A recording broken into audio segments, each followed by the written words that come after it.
السلام عليكم اخواني اخواتي، كنتمنى تكونوا بخير وعلى خير وتكون احوالكم طيبه.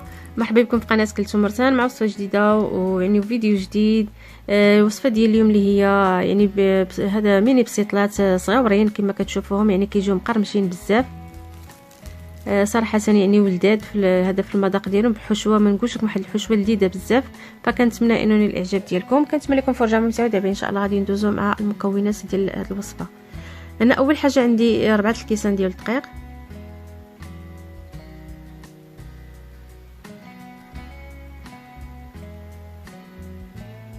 انا غادي نغربلهم. غنضيف واحد شويه ديال الملحه، غنضيف هنا 2 معالق ديال الزيت. هنا ضفت 2 معالق كبار، ماشي دوك الكبار كاع عاوتاني دوك الغارقين. وضفت هنايا يعني نص معلقه ديال العسل، وغادي نضيف معلقه ديال الخل، يعني بنفس المعلقه باش بقيت كنعبر.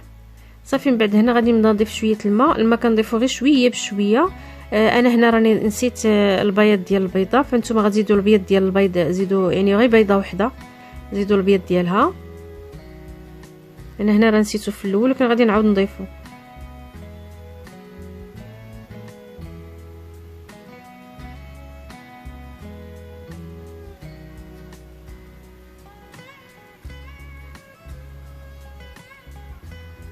انا عاد تفكرتو صافي، فغادي نكتفي غير بداك البياض ديال البيضه، هو اللي غادي نجمع به مازال العجينه، فما غاديش نبقى نضيف الطحين، ما غاديش نبقى نضيف يعني الماء.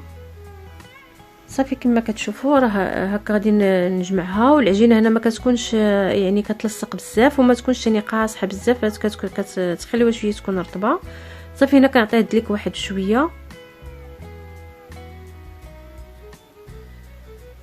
من بعد راه غادي نحطها في واحد، غادي ندهن هذاك واحد الاناء وغادي نحطها فيه، وغادي نخليها واحد المده تقريبا ديال ساعتين كما قلنا انا اللي خليتها كترتاح.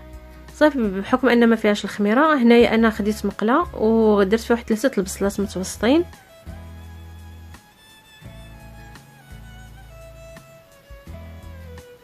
صافي انا غادي نخليها غادي تشحر ليا هذيك البصله، غادي طيح. من بعد غادي نضيف لها 4 الحبات ديال الخيزو يعني في القيس ديال تيكونوا شويه متوسطين، ماشي دوك الكبار وماشي دوك الصغار. صافي من بعد انا ضفت لها واحد 2 معالق ديال الزيتون مقطع طريفات صغار، يعني قرطته صغير. فهنا اللي كيبغي الزيتون بزاف يعني يضيفوا اكثر من 2 المعالق. عندي هنا واحد الدرس ديال الثومه،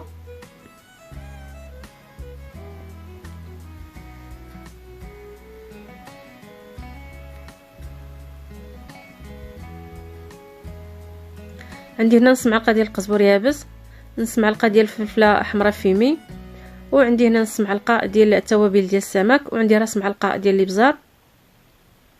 صافي كنعاود نحرك هاد المكونات مع بعضياتهم.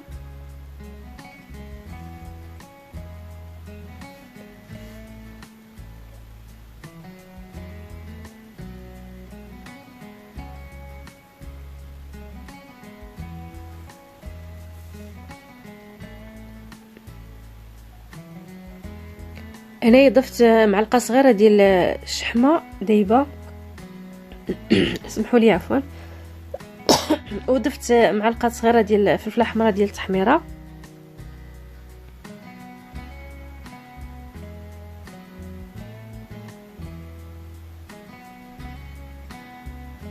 صافي هنا كنبقاو هكا نشحروا فيهم حتى كيتشحروا مزيان.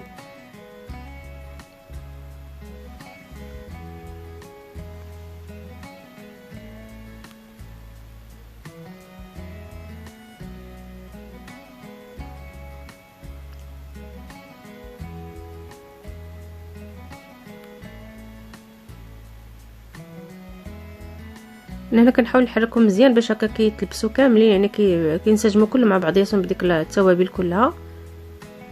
انا غادي نغطيها واحد شويه، من بعد غادي نضيف لها شويه ديال القزبر المعدنوس،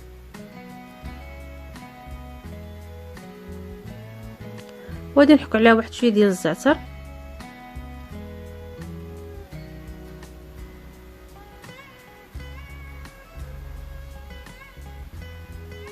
انا في هذا الاثناء ديال راني طفيت عليها البوطه، وغادي نخليها باش تبرد.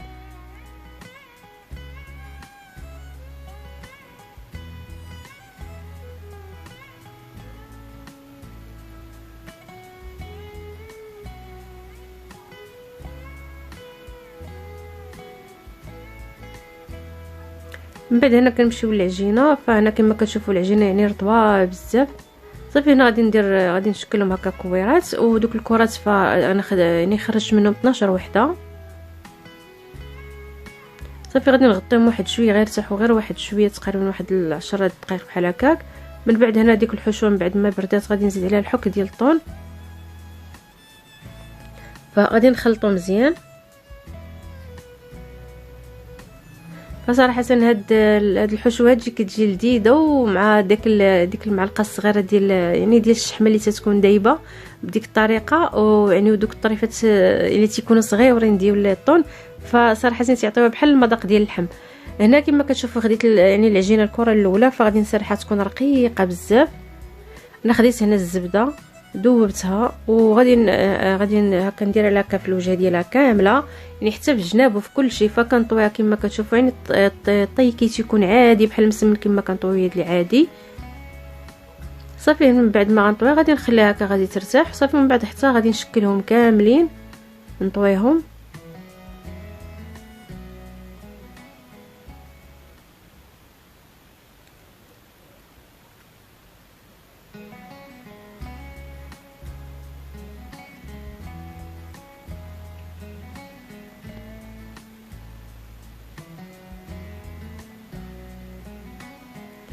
فانا بالنسبه للزبده انا هنا استعملت الزبده ديال التوراق، وهنا كما هذاك على حسب كل واحد. صافي انا كنبقى مستمره حتى غادي نكملهم.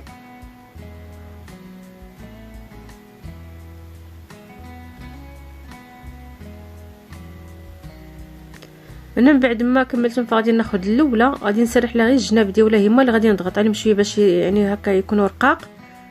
صافي من بعد كنجمعوا لها هذاك الوسط ديالها.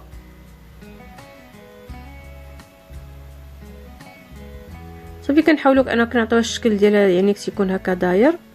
انا هنا الوسط ما تنضغطش على الوسط، يعني ما تنقرصوش، فغير الجناب هما اللي كنضغط عليهم هكا باش يكونوا رقاق فقط، باش ملي نجمعوهم هكا في التحت ما يكونوش هكا تكون عجينه غليظه. هنا من طبيعه الحشوه كتقسموها على العدد ديال الكرات اللي عندكم. صافي من بعد هنا غادي نحطهم هكا كما كتشوفوا. من بعد ما حطيتهم هكا في الطاوه فخديت انا الصفر ديال البيضه، درت واحد شويه الحليب وزدت واحد راس معلقه ديال العسل.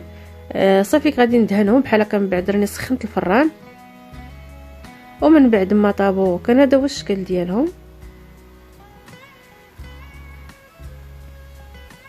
صراحه كيجيو كيحمقوا في المذاق ديالهم، لان واحد هذا المذاق ديال ديك الحشوه كيجي لذيذه بزاف.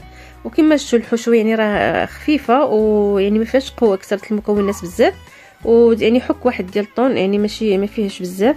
فكان هذا هو البسيطلات الصغار او الفيديو ديال اليوم. كنتمنى انه ينال الاعجاب ديالكم. وهنا كنبغي نشكر جميع الاخوان والاخوات اللي من المغرب وخارج المغرب.